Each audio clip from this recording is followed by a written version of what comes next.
Buenas tardes, profesora Garay y compañeros. Les comparto mi video sobre el modelo de Genet. Para comenzar con el desarrollo de este video, daré una breve definición de lo que significa el concepto del modelo de Genet.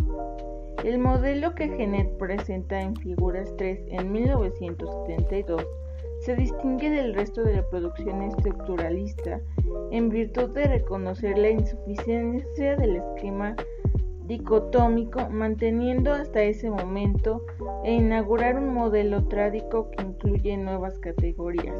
Esta definición dada según Loaiza 2014. Este modelo se distingue principalmente por dividir el texto en tres diferentes instancias: la historia, el relato y la narración. En primer lugar, el texto se cuenta en orden cronológico y con sentido, para luego presentar el discurso central de nuestro texto, y finalmente se reflejará cómo es que se narra y se contará nuestra historia para ser publicada y presentada a un público, el cual compartirá o no nuestros conceptos centrales e ideologías.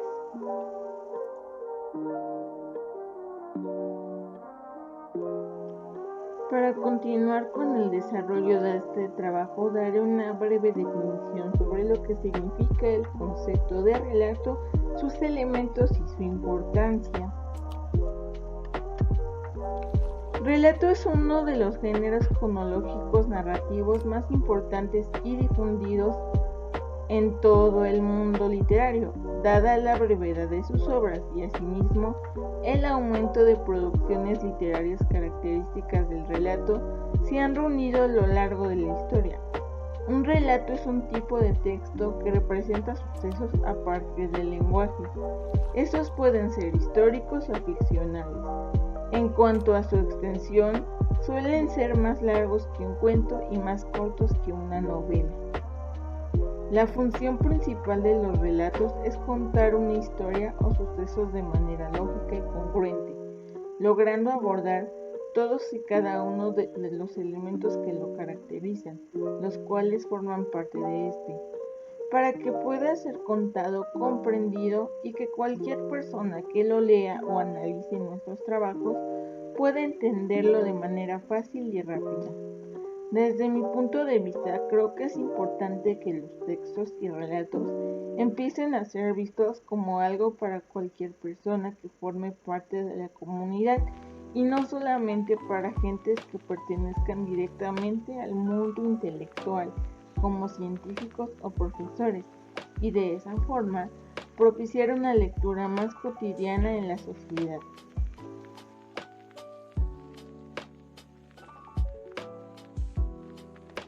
Elementos del relato.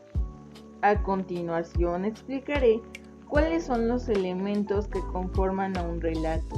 Todo esto en palabras de Alejandro César Tello en el año 2014.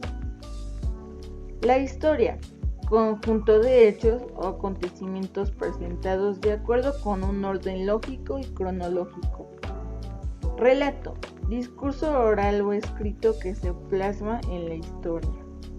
Narración, es el hecho o acción verbal que convierte a la historia en un relato. Es una situación ficcional. Relación verbo-relato. El relato se construye como una representación verbal. Genet establece una analogía entre relato y verbo. Entonces todo relato se puede estudiar como un verbo y en ello se puede distinguir el tiempo, modo y voz. En palabras de Loaiza 2014 menciona lo siguiente: Gerard Genet mantiene el concepto estructuralista a partir del cual el sentido se construye al identificar relaciones entre los distintos niveles.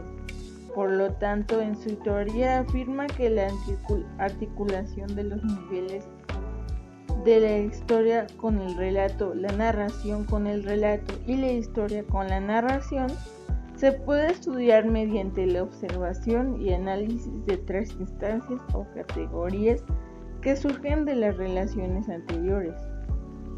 Tiempo. Para Janet, el tiempo de la historia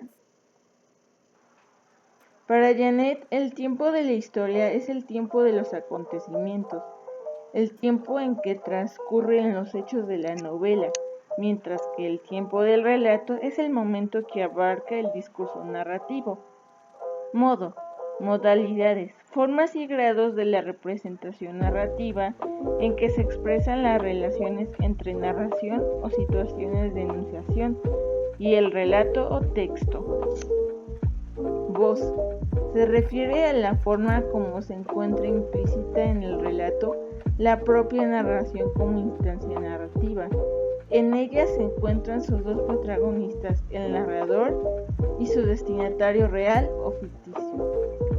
La voz designa una relación con el sujeto y de forma más general, la instancia de la enunciación. En la siguiente parte del video explicaré qué elementos conforman la tercera tríada en palabras de Marlene Moreno en el año 2013. Orden. Relaciones entre el orden temporal de la cadena de sucesos, entre paréntesis historia, y el orden pseudotemporal de su disposición en el relato. Duración. Relaciones entre la duración variable de los sucesos, entre paréntesis, segmentos diegéticos, y la pseudoduración, extensión del texto, entre paréntesis, de su relato. Frecuencia. Relación entre el número de veces que aparece un suceso en la historia y el número de veces que es contado en el relato.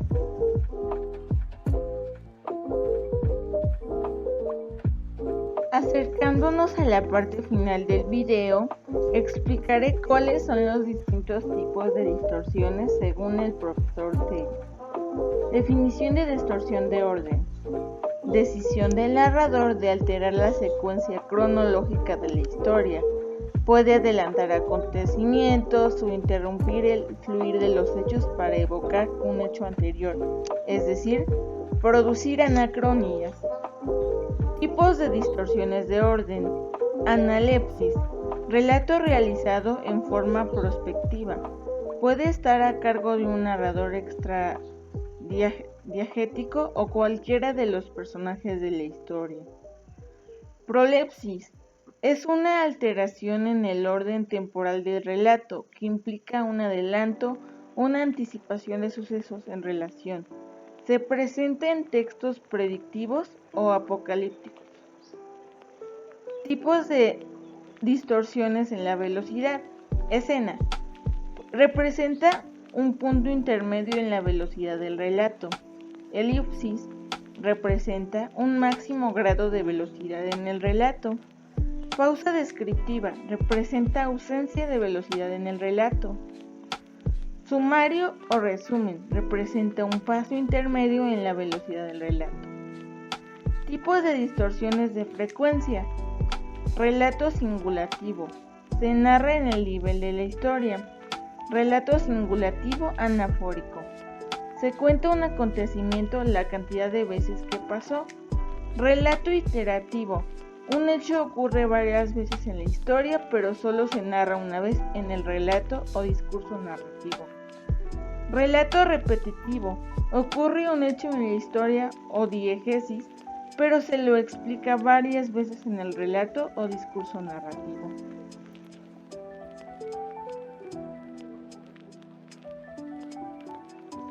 En conclusión, considero que el concepto de relato en la actualidad afortunadamente ha podido tener ciertas modificaciones, las cuales han apoyado a la ampliación de sus definiciones, para que más personas puedan acercarse a ese universo y poder formar parte del grupo de personas que logran crear contenido y leerlo, o inclusive formar parte de las personas que logran disfrutar de manera lógica la creación de contenido literario.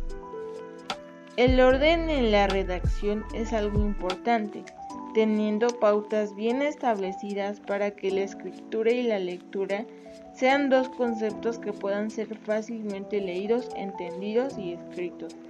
Pero una de las partes que considero más importantes es que uno como escritor tenga bien definida cuál es su idea central, para que de esa forma las ramas que salgan del núcleo de nuestro texto sean fácilmente visibles y entendibles para el resto de personas con las cuales estamos intentando compartir una ideología y que pueda ser entendida de la mejor manera posible.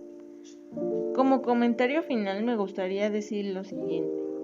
Desde mi punto de vista, el modelo de Genet puede resultar un poco difícil de entender, puesto que algunas definiciones están un poco revueltas entre una y otra, además de que encontrar la información me resultó bastante complicado, porque muy pocas personas dejaban de manera concisa cuáles eran todas y cada una de las partes del modelo, además de que a veces daban demasiadas vueltas sobre un solo punto, lo cual podría resultar un tanto confuso.